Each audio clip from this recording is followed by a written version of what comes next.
Telat ya? Telat loh. Sorry banget ya, aku boleh gabung nggak? Buru-buru. Oke.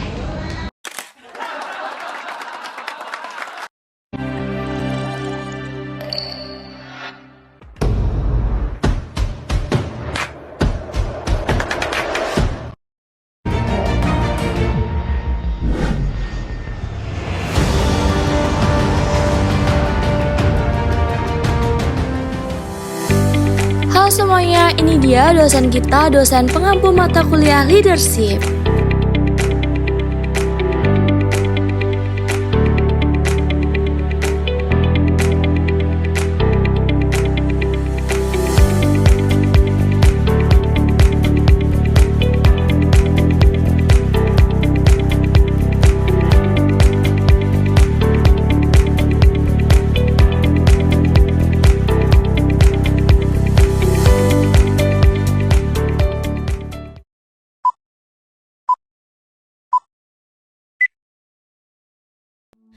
Halo semuanya, di sini kelompok kami akan menjelaskan tentang atribut kepemimpinan. Adapun tujuan pembelajarannya yaitu yang pertama, untuk dapat mengetahui sifat kepribadian dan kepemimpinan. Kedua, untuk dapat mengetahui tipe kepribadian dan kepemimpinan. Yang ketiga, untuk mengetahui kecerdasan dan kepemimpinan. Dan yang terakhir, untuk mengetahui kecerdasan emosional dan kepemimpinan. Materi pertama adalah The Great Man teori 1900. Akar dari teori The Great Man dapat ditelusuri kembali ke awal 1900-an. Ketika banyak peneliti kepemimpinan pers populer menyatakan bahwa pemimpin dan pengikut pada dasarnya berbeda. Hal ini menyebabkan ratusan penelitian yang melihat apakah ciri-ciri kepribadian tertentu fisikal atribut. Kecerdasan atau nilai-nilai pribadi dibedakan pemimpin dan pengikut.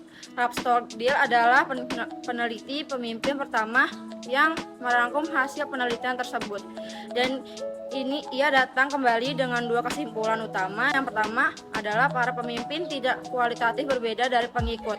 Banyak pengikut yang sama tinggi, cerdas, ramah, dan ambisius, seperti yang memimpin mereka. Kedua, beberapa karakteristik seperti kecerdasan, inisiatif, toleransi stres, tanggung jawab, keramahan, dan dominasi yang berkaitan dengan keberhasilan kepemimpinan. Selanjutnya, personality atau kepribadian. Menurut Robin Hogarth, bahwa istilah kepribadian cukup ambigu dan memiliki setidaknya dua arti berbeda. Yang pertama, yang mengacu pada kesan atau impresi seseorang terhadap orang lain. Pandangan kepribadian menekan reputasi sosial seseorang dan mencerminkan tidak hanya deskripsi tetapi juga evaluasi dari orang di mata orang lain. Lalu yang kedua, dari kepribadian menekan pada identitas lebih ke arah bagaimana seseorang memandang dan mendeskripsikan dirinya. Sebagai contoh, seseorang mungkin menganggap dirinya sebagai pribadi yang terencana, easygoing, dan mudah berteman. Baik, selanjutnya materi tentang personality trait atau sifat kepribadian. Nah, trait di sini tuh merupakan keteraturan berulang atau tren dalam perilaku seseorang yang menyatakan bahwa orang berperilaku seperti yang mereka lakukan karena dari kekuatan sifat yang mereka miliki. Kita dapat mengambil contoh kayak dari sifat kepribadian conscientiousness yang membedakan pemimpin yang cenderung pekerja keras dan ketentuan yang taat dari orang-orang yang cenderung malas dan lebih rentan untuk melanggar peraturan. Nah, selanjutnya yaitu model kepribadian 5 faktor atau model ASEAN. Nah, secara historis ini model 5 faktor ini pertama kali diidentifikasikan pada awal 1915 dan diverifikasi secara independen pada tahun 1934. Tetapi selama bertahun-tahun sejumlah peneliti menggunakan sampel yang beragam serta penilaiannya telah mencatat hasil yang sama. Berikut merupakan 5 faktornya. Yang pertama yaitu keterbukaan terhadap pengalaman atau openness to experience. Nah, hal-hal yang bersangkutan pada faktor ini tuh yang pertama itu ada imajinatif, berwawasan luas, penasaran, strategis, pemikiran gambar besar, mencari pengalaman baru serta belajar budaya baru. Yang kedua yaitu sifat berhati-hati atau conscientiousness.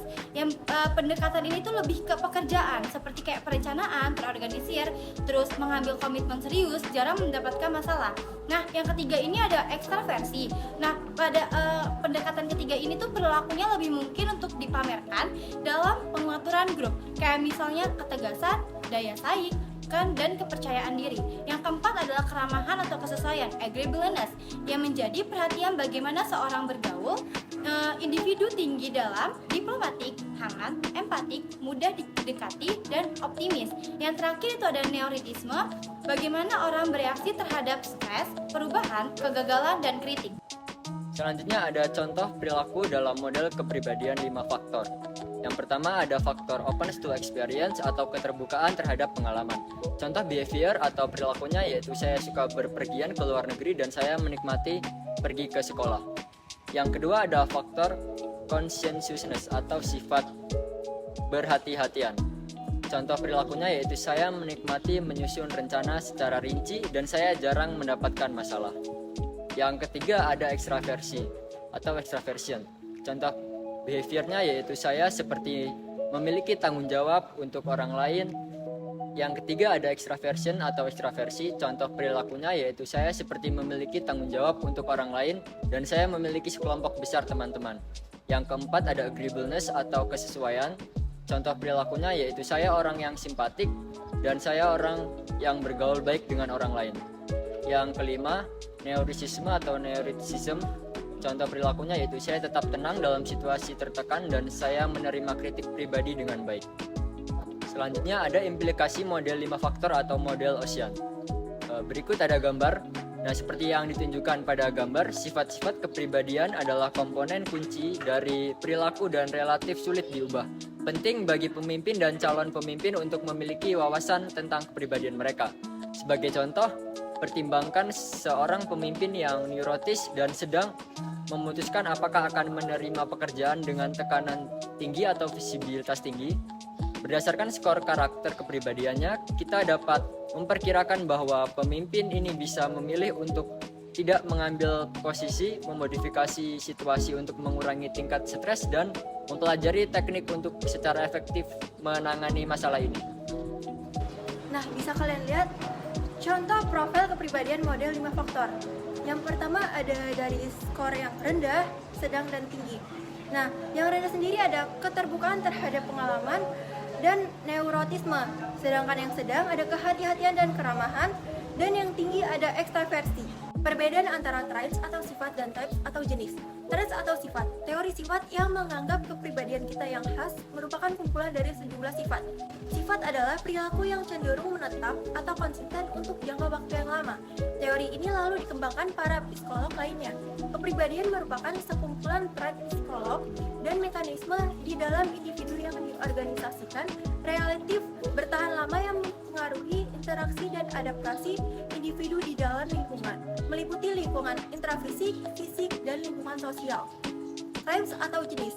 Teori tentang types ini mula-mula dikembangkan oleh psikolog T. G. Jung, lalu dibuat alat ukur yang cukup mudah dan sering dipakai untuk menggambarkan perilaku-perilaku seseorang dalam dunia kerja. Konsep kepribadian types ini dikembangkan oleh Myers-Briggs dan tes yang mereka buat dikenal dengan nama Myers-Briggs Type Indicator MBTI. Kecerdasan dan kepemimpinan. Apa hubungan kecerdasan dengan kepemimpinan?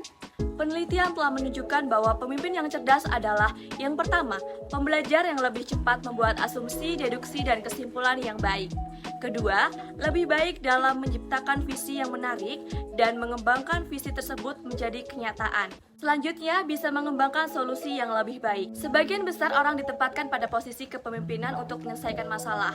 Oleh karena itu, mengingat terkait dengan perilaku kecerdasan yang lebih tinggi, mudah dilihat bagaimana sih pemimpin yang lebih cerdas seringkali berhasil daripada pemimpin yang kurang cerdas dalam mempengaruhi sebuah kelompok untuk mencapai tujuannya. Baik, materi selanjutnya adalah tentang teori kecerdasan triarkis. Teori Triadic of Intelligence dirumuskan oleh Robert Sternberg. Definisi Sternberg tentang kecerdasan manusia adalah aktivitas mental yang diarahkan pada adaptasi, seleksi, dan pembentukan lingkungan dunia nyata yang relevan dengan kehidupan seseorang.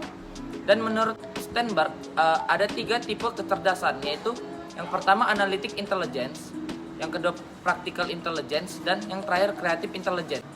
Baik, materi selanjutnya ada kecerdasan dan stres, teori sumber daya kognitif. Penelitian terbaru menunjukkan bahwa stres memerankan peran penting dalam menentukan bagaimana kecerdasan seorang pemimpin mempengaruhi keefektifannya. Meskipun tidak mengherankan bahwa stres mempengaruhi perilaku dengan berbagai cara.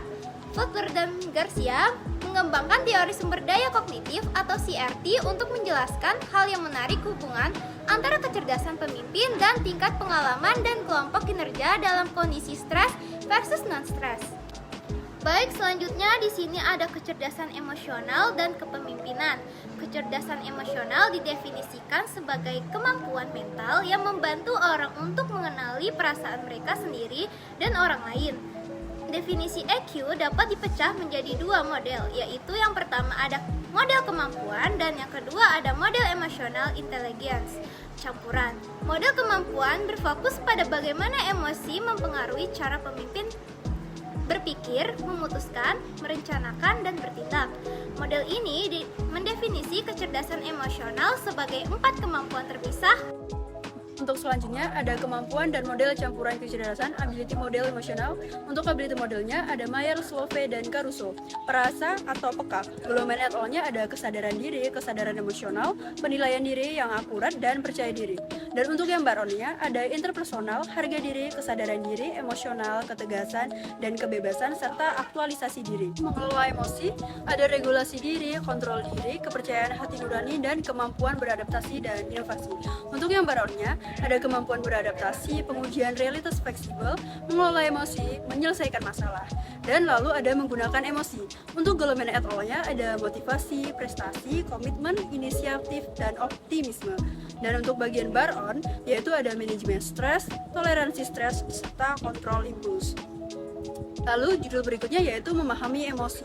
Untuk Goleman et al-nya ada empati, memahami orang lain, mengembangkan orang lain, serta orientasi layanan dan perbedaan kesadaran politik. Untuk baronnya ada interpersonal, empati, selanjutnya yaitu memahami emosi. Untuk Goleman et al-nya ada empati, memahami orang lain, mengembangkan orang lain, orientasi layanan, dan perbedaan kesadaran politik. Dan untuk yang baronnya ada interpersonal, empati, tanggung jawab sosial, dan hubungan interpersonal. Untuk Goleman et al-nya yaitu keterampilan sosial, mempengaruhi komunikasi, manajemen konflik kepemimpinan, ubah katalis, membangun ikatan, kolaborasi, atau kerjasama kemampuan tim. Dan baronnya yaitu suasana hati yang umum, optimisme, dan kebahagiaan. Definisi Goleman dan Baron tentang IQ termasuk dalam kategori model campuran. Para peneliti ini percaya kecerdasan emosional tidak hanya mencakup kemampuan yang diuraikan, tetapi juga sejumlah atribut lainnya. Dengan demikian, model campuran memberikan pemahaman yang lebih luas, lebih komprehensif tentang kecerdasan emosional. Ulasan singkat tersebut menunjukkan bahwa seharusnya atribut kecerdasan emosional adalah kualitas yang dimiliki kebanyakan pemimpin, dan Goleman, Beatrice, dan Mickey menyatakan bahwa pemimpin perlu untuk memiliki semua atribut ini, menjadi cerdas secara emosional. Yaitu selanjutnya ada summary. Bab ini telah meneliti hubungan kepribadian, kecerdasan, dan kecerdasan emosional dengan efektivitas kepemimpinan. Secara umum, semua atribut-atribut ini dapat membantu seorang pemimpin untuk mempengaruhi suatu kelompok menuju pencapaian dari tujuannya. Tetapi dengan sendirinya mereka bukan jaminan kesuksesan kepemimpinan. Sering situasi akan menentukan diri atau tipe kepribadian mana, komponen kecerdasan atau atribut kecerdasan emosional akan secara positif mempengaruhi kemampuan seorang pemimpin untuk membangun tim atau mendapatkan hasil melalui orang lain. Kecerdasan emosional umumnya berkaitan dengan pemahaman yang akurat dan kemampuan menanggapi emosi seseorang atau orang lain. Pemimpin yang bisa lebih selaras pikiran dan perasaan mereka dengan tindakan mereka mungkin lebih efektif daripada pemimpin yang berpikir dan merasakan satu arah tentang sesuatu tetapi kemudian melakukan sesuatu yang berbeda. Baik, di sini terdapat studi kasus tentang kepemimpinan Steve Jobs di Apple. Steve Jobs, salah satu pendiri dan mantan CEO Apple, mencontohkan kasus kepemimpinan yang mencakup berbagai atribut. Yang pertama, kepribadian. Steve Jobs dikenal karena ciri kepribadiannya yang kuat, termasuk karisma, semangat, dan tekadnya. Dia memiliki visi yang jelas dan menarik untuk Apple dan teguh dalam mencapai tujuannya. Yang kedua, intelijensi. Jobs memiliki tingkat kecerdasan yang tinggi, tidak hanya dalam hal pengetahuan teknis, namun juga dalam memahami tren pasar dan perilaku konsumen. Ia memiliki kemampuan untuk mengantisipasi dan merespon perubahan landscape teknologi. Yang ketiga, kreativitas.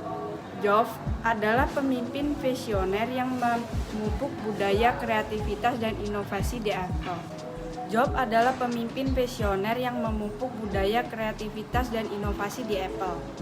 Dia mendorong karyawan untuk berpikir secara berbeda dan mendorong pengembangan produk inovatif seperti iPhone, iPad, dan Macintosh. Yang keempat, kecerdasan emosional. Meskipun Jobs memiliki reputasi sebagai orang yang banyak menuntut dan terkadang kasar, dia juga menunjukkan kecerdasan emosional pada momen-momen penting. Misal, dia memiliki kemampuan untuk menginspirasi dan menginovasi timnya. Seringkali dengan membangkitkan rasa memiliki tujuan dan kebanggaan terhadap pekerjaan mereka. Yang kelima, empati. Meskipun sifatnya menuntut, Jobs menunjukkan empati dalam memahami kebutuhan dan preferensi pelanggan. Empati ini diterjemahkan ke dalam penciptaan produk yang disukai pengguna pada tingkat emosional. Kepemimpinan Steve Jobs di Apple menunjukkan bagaimana kombinasi ciri-ciri kepribadian, kecerdasan, kreativitas, dan kecerdasan emosional dapat mendorong inovasi dan kesuksesan dalam industri yang sangat kompetitif.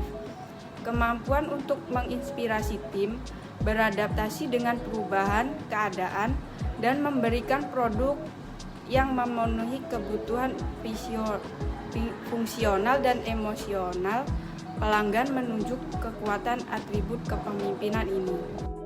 Hidup kesepian tanpa kekasih. Cakep. Cukup sekian dan terima kasih. Bye-bye. Dwi, kamu mau kemana? Mau kerja kelompok. Ini bareng gua aja yuk, boleh?